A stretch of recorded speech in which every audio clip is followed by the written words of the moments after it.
ఈ ఒక్క దెబ్బతో తెలిపోవాలబ్బా. ఒకటే క్వశ్చన్, సింపుల్ క్వశ్చన్. జనం ఎవరిని సపోర్ట్ చేస్తున్నారు? I support Divya, I support Tanuja. ఈ రెండిట్లో ఒక్క పేరు మాత్రమే కామెంట్ చేయండి. మిగతా విషయాలు ఏం అడగట్లేదు నేను.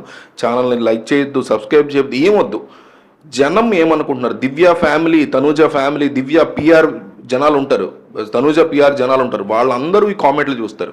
సో జనం ఏమనుకుంటారో వాళ్ళకి తెలియాలి. ఎంతమంది సపోర్ట్ చేస్తున్నారు దివ్యకి, ఎంతమంది సపోర్ట్ చేస్తున్నారు తనూజకి? I support Divya, I support Tanuja. రెండిట్లో కామెంట్ చేయండి. ఇంతకు మించి ఇంకేం అడగట్లేదు. వీడియోలోకి వెళ్ళిపోతే, నిజానికి కెప్టెన్సీ కంటెండర్ టాస్క్ నుంచి తనూజని దివ్య బయట పెట్టడాన్ని ఎవ్వరూ కాదనరు. హౌస్లో ఉన్నటువంటి వాళ్ళు రకరకాల స్ట్రాటజీలు వేస్తారు. కొన్ని అన్యాయంగా జరుగుతాయి, కొన్ని న్యాయంగా జరుగుతాయి.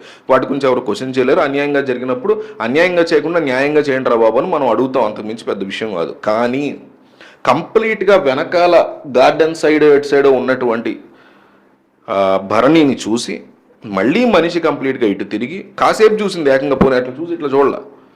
ఎంతగా చూసిందంటే ఏంటి అని భరణి అడిగాడు కూడా. అంతగా అటువైపు తిరిగి ఇట్లా చూసి మళ్ళీ ఇటు తిరిగి నేను తనూజాన్ని పక్కకు తీసేస్తున్నానని చెప్పి చాలా క్లియర్గా చెప్పింది. ఇది ఒకటే కదా ఇన్స్టెన్స్లో.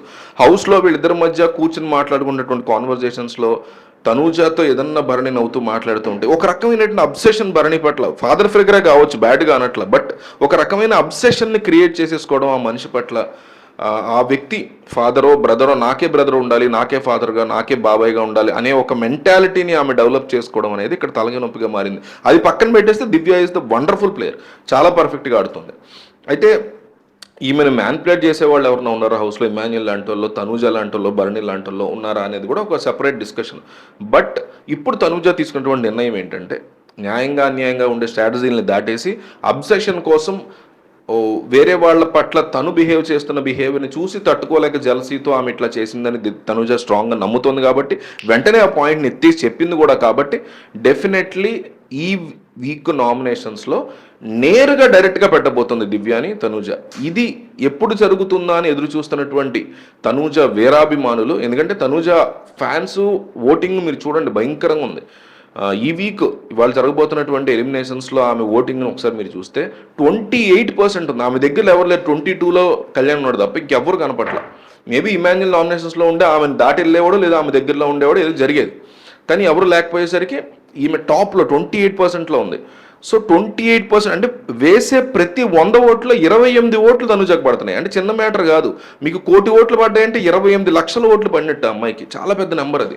లేదు 10 లక్షల ఓట్లే పడ్డాయంటే 2,80,000 ఓట్లు పడినట్టు తనూజకి.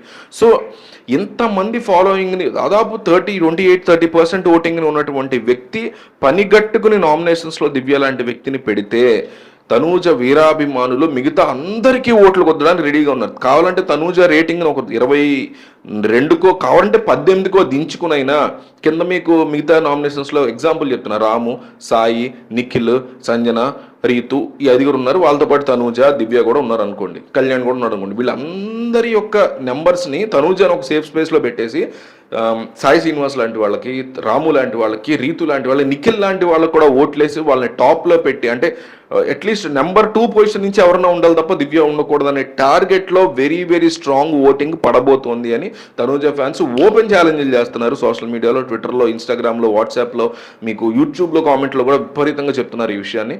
సో మరి తనూజ నామినేట్ చేస్తుందా దివ్యాని, చెయ్యాలైనా మీరేమనుకుంటున్నారు ఏంటనేది డెఫినెట్లీ కామెంట్ చేయండి.